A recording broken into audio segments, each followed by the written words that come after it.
¿Cómo piensa ella desde el Ministerio tener un impacto el día de mañana en que se conmemora a nivel internacional la voluntad de la humanidad de acabar con la violencia que se ejerce contra las mujeres por ser mujeres? Ministra Claudia Dávila, muy buenos días, gracias por estar en RPP. Gracias, Fernando, gracias, Mabel, por recibirme y por darme este espacio para explicar un poco esta campaña histórica que vamos a lanzar mañana, precisamente en el marco del Día Internacional de Eliminación de cualquier forma de violencia contra la mujer. Tenemos que tener en cuenta que cuando hablamos de violencia, hablamos de 21 tipos de violencias que existen contra las mujeres, pero también hablamos de las mujeres en todas sus diversidades, ¿no? Desde migrantes, mujeres trabajadoras sexuales, diferentes tipos de, por ejemplo, trabajadoras del hogar. Entonces tenemos que tener en cuenta todos estos conceptos para saber el impacto real que debería tener este evento. Nosotros hemos diseñado una campaña que va desde pintar de morado los principales edificios de la ciudad. Se van a sumar a la campaña el Ministerio Público, el Poder Judicial, porque son parte del sistema de protección que tenemos como Estado, pero también se suman otros poderes del Estado, se suman los ministerios y se suma también la empresa privada. Se iluminan los grandes edificios de Lima en señal de que todos nos sumamos a favor de esta campaña. Pero no va ahí nada más. Esta campaña va a tener, va a durar todo el año, no es una campaña de un día, y se va a hacer el lanzamiento en 5 regiones del país mañana, en 5 regiones donde va a estar presente el presidente de la República en Puno, haciendo el lanzamiento oficial, porque Puno es una de las regiones con un alto índice de violencia contra la mujer, y la campaña viene de la mano con una estrategia de 10 acciones prioritarias que hemos diseñado desde el sector para combatir eficientemente y tener resultados reales en impacto de lucha contra la violencia hacia la mujer. Por ejemplo, tenemos la estrategia Puerta por Puerta, que es una estrategia que se ha diseñado para las tentativas de feminicidio, casos en donde nosotros tenemos identificados tipos de agresiones muy graves que se han cometido contra mujeres o contra miembros del grupo familiar, y que estamos visitándolas en este afán de que el agresor se sienta vigilado y la mujer protegida. Ir a las casas donde ustedes sospechan o saben que hay el riesgo de que hay una agresión contra una mujer. Así es. ¿Y cómo escogen esas casas? Nosotros tenemos en el Centro de Emergencia Mujer la atención de las víctimas, y cuando una víctima ingresa al servicio se clasifica el tipo de violencia que ha recibido, si es violencia verbal, si es violencia psicológica, si es violencia física, si es violencia sexual. Incluso si es tentativa de feminicidio, porque hay violencia que por su escalada califica como tentativa de feminicidio, o aquella violencia que es muy reiterada contra una misma persona también califica como tentativa de feminicidio. Entonces tenemos ya esta data que nos permite intervenir focalizadamente con aquellas víctimas que están en ese grado de tentativa. Otra estrategia potente que vamos a lanzar, por ejemplo, es el tema del MAPE, la violencia de género. ¿Por qué? Porque tenemos intervenciones que a nivel territorial no están funcionando porque estamos tratando al Perú como si fuera uno solo. Y no es así. El Perú hemos identificado en esta gestión que tenemos regiones y distritos o localidades en donde los índices de violencia son altísimos. Entonces la intervención en esos sectores tiene que ser focalizada, especializada, con enfoque intercultural y sobre todo con enfoque territorial. No es lo mismo intervenir en una localidad en Apurímac que intervenir en una localidad en la selva peruana. Entonces, esa es una segunda estrategia que estamos lanzando. ¿Y qué trabajo se está realizando con el Ministerio del Interior, por ejemplo, y la Policía Nacional, y también con el Ministerio de Educación, que son dos aliados importantes en la lucha para eliminar la violencia contra la mujer? Se lo pregunto porque desde Educación ya vimos cómo se anuló el enfoque de género a través de una ley en los libros, con la complacencia del Ejecutivo, y vemos que por otro lado, cuando se acude, ¿no?, a denunciar que hay mujeres desaparecidas a las comisarías o a denunciar que se ha ejercido violencia, lo que se recibe más bien es un portazo de parte de los policías, no todos, por cierto. O el caso de una mujer que fue acosada y cuando va a denunciar, el policía la termina acosando a ella, ¿no? Y eso es algo a diario. Por eso le pregunto, ¿qué trabajos estratégicos se hacen en estos dos sectores? Sí, nosotros hemos identificado comentado que existen protocolos de actuación a nivel de todos los operadores de justicia, es decir, policía, Ministerio Público, nuestros SEMS y también el Poder Judicial, pero que estos protocolos tienen algunas deficiencias. Entonces se ha conformado ya un grupo de trabajo para revisar y revalidar estos protocolos, identificando estos vacíos que, como mencionas, se presentan a veces en la casuística del día a día. Pero más que normas, es actitud, ¿no? Es como el machismo que es parte de nuestro ADN. Sí. ¿Cómo cambiar esa mentalidad? Nosotros tenemos una política muy potente, que es la Política Nacional de Igualdad de Género, que tenemos que tener en cuenta que es un marco general de actuación multisectorial y también intragubernamental e intergubernamental, en donde la violencia no es un tema únicamente del Ministerio de la Mujer y Poblaciones Vulnerables, es un tema multisectorial, multiactor, y donde los gobiernos locales son nuestros aliados estratégicos para atacarla, porque es el gobierno que está más cercano al poblador. Entonces, en esa línea nosotros trabajamos de la mano con todos los sectores. Directamente con la policía tenemos campañas de sensibilización.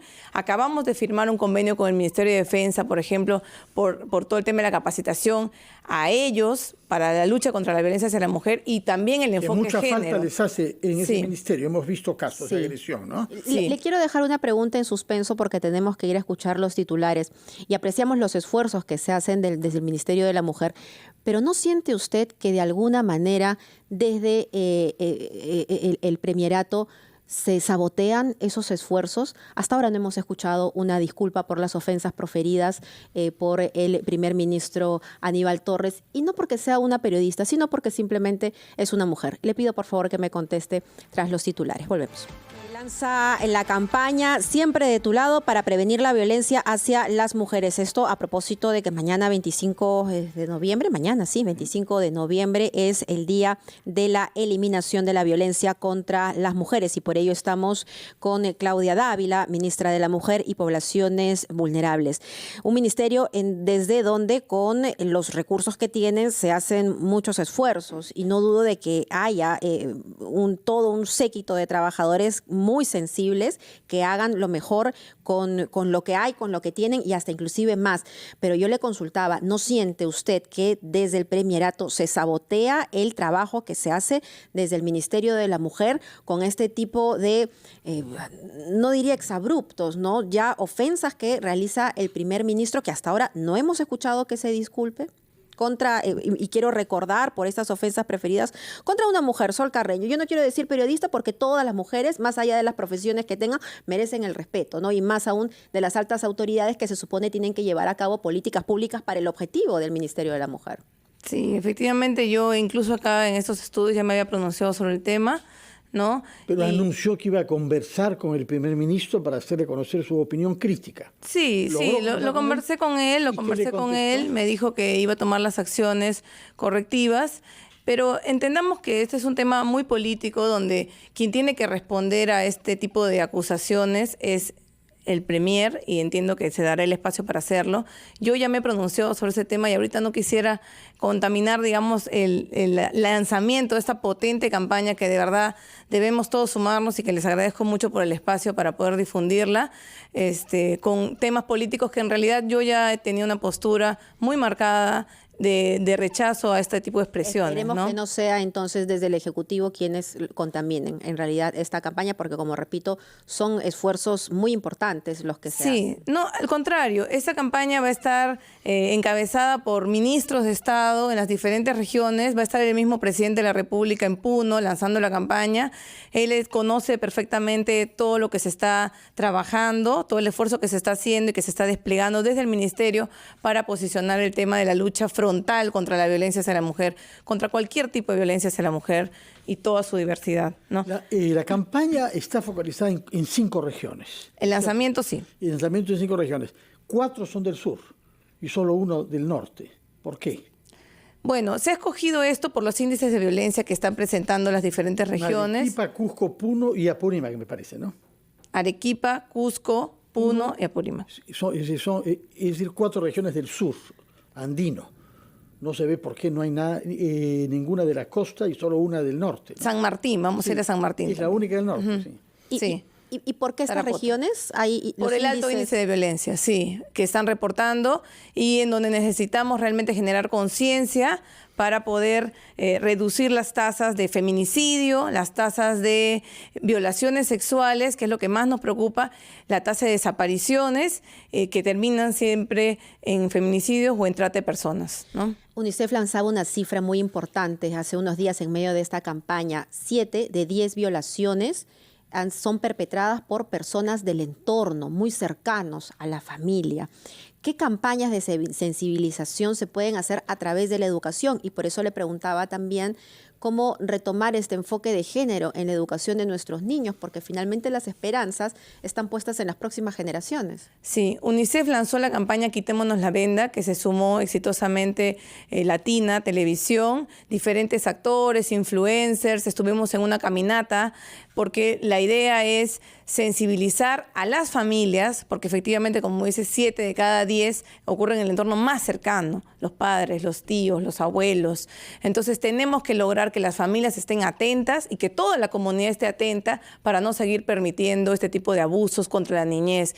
Entendamos que una niña que ha sido ultrajada sexualmente arruina para siempre su desarrollo integral, su educación, sus oportunidades laborales. Entonces, tenemos una cifra de nacimientos al año de 11.000 nacimientos productos de madres adolescentes. Cada 10 minutos el Perú tiene una niña que es madre. Esas cifras son escandalosas y dolorosas. No podemos seguir permitiendo este tipo de cosas y necesitamos al Congreso de aliado para sacar normativa más progresista, pero más de avanzada, que nos permita precisamente penalizar, por ejemplo, el tema de despenalizar el aborto. Pero precisamente lo que ha logrado el Congreso es todo lo contrario, ¿no? Que no se tome en cuenta este proyecto que, o sea, las niñas que son violadas y salen embarazadas están condenadas a ser madres. Y el Congreso ha decidido que eso sí continúe así.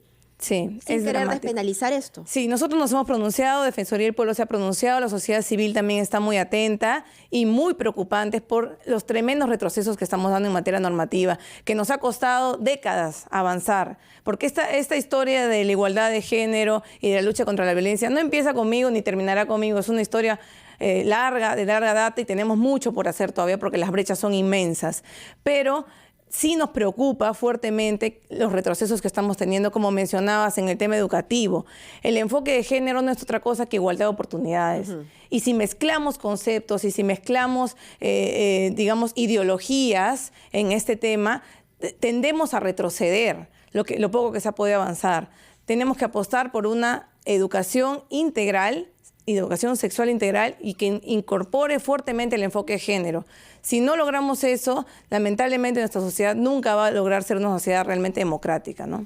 Señora ministra, una de las cosas positivas que nos ha dicho usted sobre la campaña que se lanza mañana es que si bien es diseñada por el ministerio que usted dirige y que engloba entidades públicas, también cuenta con la participación de empresa privada. Y eso es poco frecuente en los tiempos que corren. Explíquenos, por favor, en qué consiste la participación de la empresa privada en esta campaña para erradicar de nuestro país la violencia que se ejerce contra mujeres. Sí, nosotros tenemos diferentes aliados en la empresa privada, no solamente en la cooperación internacional, sino en la empresa privada ya nacional, ¿no? Tenemos un sello que se ha lanzado que se llama Empresa Segura, en donde 27 empresas a nivel del país han sido reconocidas como empresas libres de violencia. ¿Quién la reconoce? El Ministerio de la Mujer, evaluando diferentes... Sin querer hacer publicidad, sí será bueno saber algunas de esas empresas. Te voy a alcanzar la lista exacta de las 27 empresas, no las tengo ahora en la mente, pero sí te puedo alcanzar el detalle. Pero lo otro que tenemos también potente con la empresa privada es el tema de incluir a víctimas de violencia en las empresas privadas. Este es un piloto que se está trabajando también de la mano con la cooperación española y con grandes empresas, por ejemplo, ahí está Movistar, están algunas aseguradoras, ¿no? En donde estamos logrando reinsertar laboralmente y con éxito a mujeres que han sido víctimas de violencia. Esto nos permite dar testimonio de que sí es posible posible hacer alianza entre el Estado, ¿no?, que, digamos, trabaja con las víctimas, la empresa privada que las acoge y que permite su reinserción laboral, porque esto les da una nueva oportunidad de seguir adelante y no revictimizar a esta persona diciendo, bueno, soy víctima, entonces ya no puedo, digamos, concretar mi proyecto de vida o seguir mis sueños, ¿no? Entonces, estamos logrando exitosamente reinsertar a mujeres. Tenemos algunos pilotos que han demostrado, esto es como un ensayo y error, algunos problemas en el modelo, lo estamos validando. ¿Qué es un modelo de cuotas? La idea es que hay una cuota que facilite el ingreso al trabajo de mujeres que han sido víctimas de agresión sexual. De violencia contra la mujer. No necesariamente sexual, ¿no? Puede ser violencia física también, ¿no? O psicológica. Entonces tenemos resultados y esto tiene un potencial de escalada bien importante que vamos a trabajarlo y vamos a seguir adelante con la empresa privada, ¿no? La línea 100 tiene un gran potencial. ¿Cómo es que ustedes han ido mejorando la línea 100 a la que todas las mujeres víctimas de violencia pueden acudir, por cierto? Sí, la línea 100 tiene un gran potencial y hemos identificado también que tenemos mucha necesidad de servicios de atención urgente, los SAO, que solo hemos encontrado 8 a nivel nacional y vamos a repotenciarlo dentro del marco de la reorganización que estamos haciendo del programa Aurora. El programa Aurora lamentablemente ha crecido sin una previsión, ¿no? No se ha planificado previamente su diseño y ha ido creciendo según las necesidades del país y según habilitaciones presupuestales que se han dado año a año. Entonces creemos que es momento de repensar este programa, de reorganizarlo en base a este mapa de violencia que te estaba comentando y poner los servicios con la cantidad de personal que se necesita y con los recursos que se necesita ahí donde los distritos presenten altos índices de violencia. Es decir, la intervención del Estado focalizada para atender los problemas reales de la población.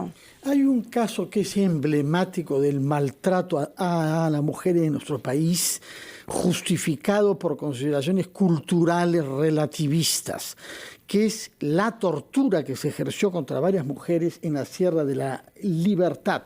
Se les desnudó, se les colgó de las piernas con cuerdas y fueron torturadas. Y esto en nombre de ciertos valores que atentan contra nuestro ordenamiento republicano. Y lo curioso es que no se volvió a hablar del tema. Alguien dijo algo contra lo que se había hecho, pero como fueron supuestos ronderos quienes hicieron eso, se enterró el tema. Y yo quisiera saber si usted está dando seguimiento a este caso para que una cosa tan atroz y bárbara no quede impune, quienes quiera que sean los que han torturado a esas mujeres de esa manera, con humillación moral, porque se les desnudó. Sí, definitivamente es un caso tremendo que todos hemos sido testigos y en el que no han habido acciones concretas en lo que se refiere a la atención a las víctimas, porque las víctimas siguen viviendo en la comunidad. Este problema es complejo porque, cuando uno va a brindar atención a las víctimas, la víctima también tiene que ser, receptiva de esa atención que se le quiere brindar, ¿no? Entiendo que Fiscalía está interviniendo a través del proceso penal contra los agresores, pero en lo que concierne al Ministerio de la Mujer, nosotros estamos atendiendo a las víctimas y aquellas víctimas que realmente están buscando, apoyo psicológico, apoyo legal, nosotros estamos dando esa asistencia legal. Este problema preocupa a la cooperación española. He conversado con el embajador, quien personalmente quien quiera que se entere de lo que es colgar a una mujer de los pies como el Ku Klux Klan, un movimiento racista norteamericano, para torturar a mujeres desnudas. Es increíble que eso pase en el país. Y sobre todo que haya tal impunidad y tal silencio. Comprendo que si son mujeres que han optado por permanecer en esas comunidades hay que tener mucho tacto. Hay que tener cuidado. Pero quien ha hecho eso en nombre de valores ronderiles no puede quedar impune. Sí, ahí tenemos que trabajar fuertemente con el Ministerio de Justicia y también con el Ministerio de Cultura, porque hay un tema que no se puede mezclar, ¿no? O sea, los derechos humanos no son negociables bajo ningún concepto, ni siquiera bajo conceptos de justicias comunales, ¿no? Entonces tenemos que trabajar fuertemente en este enfoque de derechos humanos para que este tipo de episodios no vuelvan jamás a repetirse en el país, ¿no? No podemos tolerar eso. Ministra, permítame por favor preguntarle sobre un hecho doloroso en el entorno familiar. Conocemos sobre la muerte de su concuñado, Alfredo González, con quien usted tuvo un altercado contado hace algunas semanas. Usted en ese momento pues dijo que se trataba de la defensa, ¿no? Personal, que fue una respuesta en defensa suya y de su esposo. Sin embargo, esta persona ha fallecido, su concuñado, y esto no tendría mayor relevancia si es que él no hubiese grabado un video en donde responsabilizaba de cualquier cosa que le sucediera a usted.